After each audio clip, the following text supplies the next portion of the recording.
Fala, meus elétrons, tudo positron? Nos últimos vídeos a gente tem conversado sobre a ideia de ácido e base. Vimos a definição de ácido e base para três teorias: Arrhenius, Bronsted-Lowry e Lewis.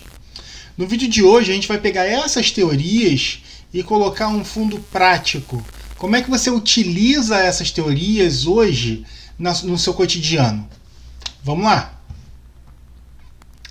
Bom, vocês já pararam para pensar ou para observar que quando você tem hortênsias, você pode ter hortênsias azul e rosa? O que será que faz uma mesma hortênsia ter essa coloração diferente? Será que é uma espécie diferente ou tem alguma propriedade externa? Ou então, vocês já ouviram falar de dois problemas no sangue chamado acidose e alcalose? O que isso tem a ver com a hortênsia? O que isso tem a ver com o ácido e base que a gente está falando? Ou então, você já tiver azia alguma vez? O seu estômago já reclamou alguma vez? O que é azia? Qual o problema dessa azia? Como é que você resolve a azia? Ou então, quando você tem uma plantação, muitas vezes o agrônomo ou a pessoa que está cultivando, ela joga cal na terra. Qual é a finalidade de jogar cal nessa terra, nesse solo? O que esse cal faz? Então, tudo isso que a gente falou está ligado ao equilíbrio iônico da água. Eric, como assim? Vamos lá. O que é o equilíbrio iônico da água? É a parte do equilíbrio químico que estuda a ionização da água. Então a gente já viu o equilíbrio químico algumas aulas atrás. Vimos que é quando eu tenho o quê? Uma reação reversível, que você forma produto e reagente. E chega no momento que você entra num estado de equilíbrio. Quando a gente olha para esse estado de equilíbrio mais para a água, a gente chama de equilíbrio iônico da água. Bom, a importância de estudar o equilíbrio iônico da água, ela se encontra em diversos aspectos. Por exemplo, na parte industrial, na produção de queijo. O queijo ele é formado por diversos processos, mas principalmente quando você tem um processo de fermentação ou você tem um processo de acidez desse leite. Então você tem um leite, você coloca, por exemplo, vinagre ou limão e você vai precipitar a caseína. E ali você começa a formar o queijo. Você pode ter bebidas fermentadas também. Por exemplo, cerveja é uma bebida fermentada. Então como é que você faz para produzir cerveja? Será que tem algum fator ali que seja importante? Ou então produção de baterias. Quando a gente trabalha com a produção de baterias, a gente utiliza o ácido sulfúrico. Mas será que esse ácido sulfúrico está em qualquer concentração ou tem uma concentração específica? Na produção de papel e celulose é a mesma coisa. Normalmente a gente utiliza um ácido sulfúrico e depois a gente neutraliza com uma base, que pode ser hidróxido de cálcio, hidróxido de sódio ou soda cáustica. Então assim, esse equilíbrio iônico da água está diretamente ligado a diversos processos industriais. Mas no nosso cotidiano também. Quando eu falo, por exemplo, da acidez no estômago, a gente está falando que eu tenho o quê? Uma coisa muito ácida no meu estômago. Então eu tenho o quê? Muito H+ nesse estômago. Quando a gente pensa em plantação, eu tenho que pensar o seguinte: se o solo estiver ácido, as plantas não crescem. Se o solo estiver básico, essas plantas não crescem. Então, se eu tiver um solo ácido, eu posso controlar essa acidez usando uma base. Ou então cheiro de peixe. Por que aquele cheiro de peixe ruim ele passa quando eu coloco um pouco de vinagre ou limão? Será que eu desloco o equilíbrio? Será que eu faço uma reação? Ou então qualidade de água na piscina. A acidez que a gente tem ali, que a gente chama de pH, a gente tem que controlar esse pH, essa acidez na água.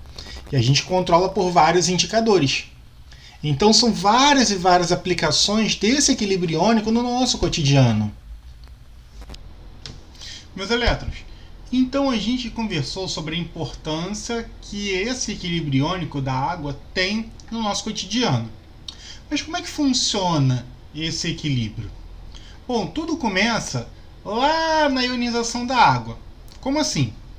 A água ela tem uma propriedade de autoionização, ou seja, ela mesma consegue quebrar as suas moléculas. Então eu tenho duas moléculas de água aqui. O que acontece? Um hidrogênio de uma das águas é cedido para outra água.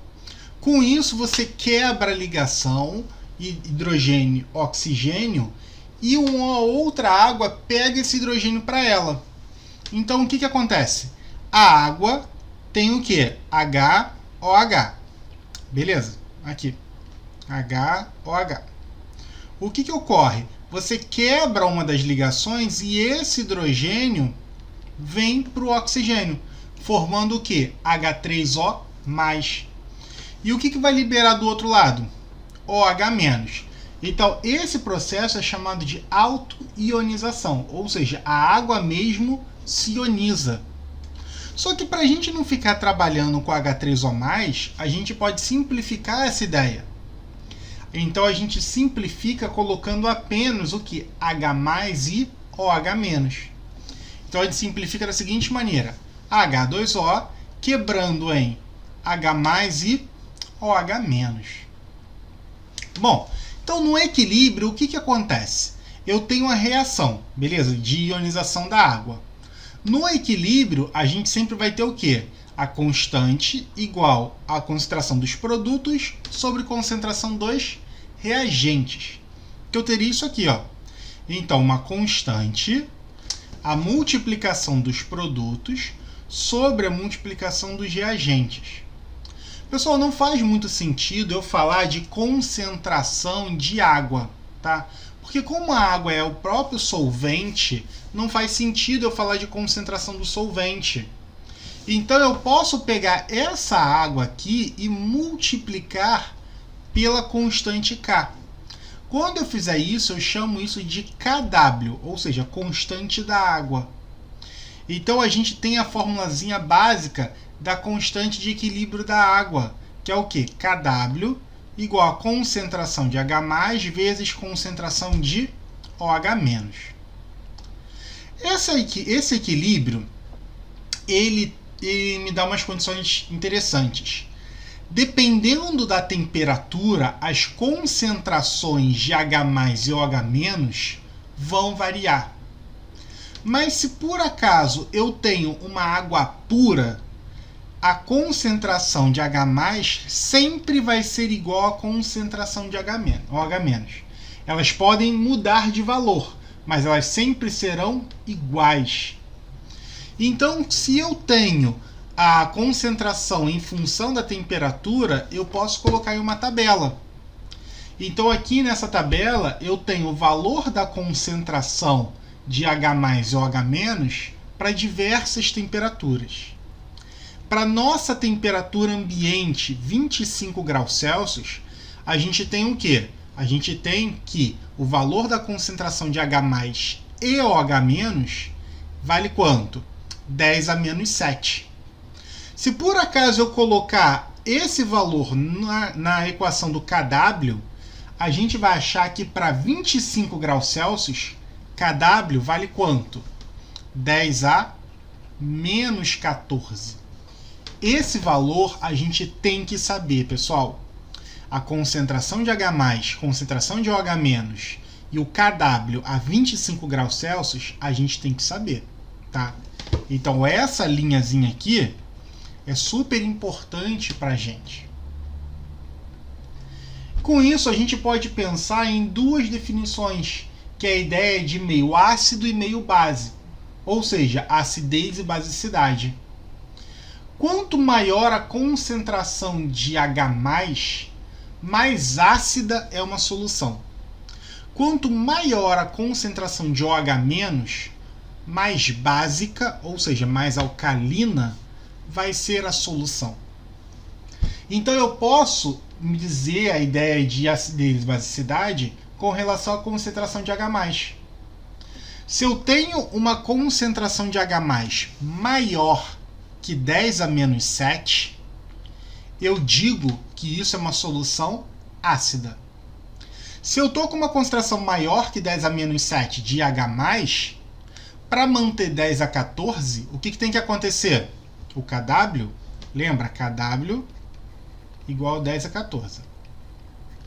Para manter essa relação, Kw igual ao quê? Concentração de H+ vezes concentração de OH-, o valor da concentração de OH- tem que ser menor que 10 a menos 7. Então, se eu tenho H+ maior que 10 a menos 7 ou OH- menor que 10 a menos 7, eu tenho uma solução ácida. Para uma solução básica, o que acontece? É o contrário. Então, eu tenho pouco hidrogênio no meio. Então, eu vou ter o quê? A concentração de H+ menor que 10 a menos 7.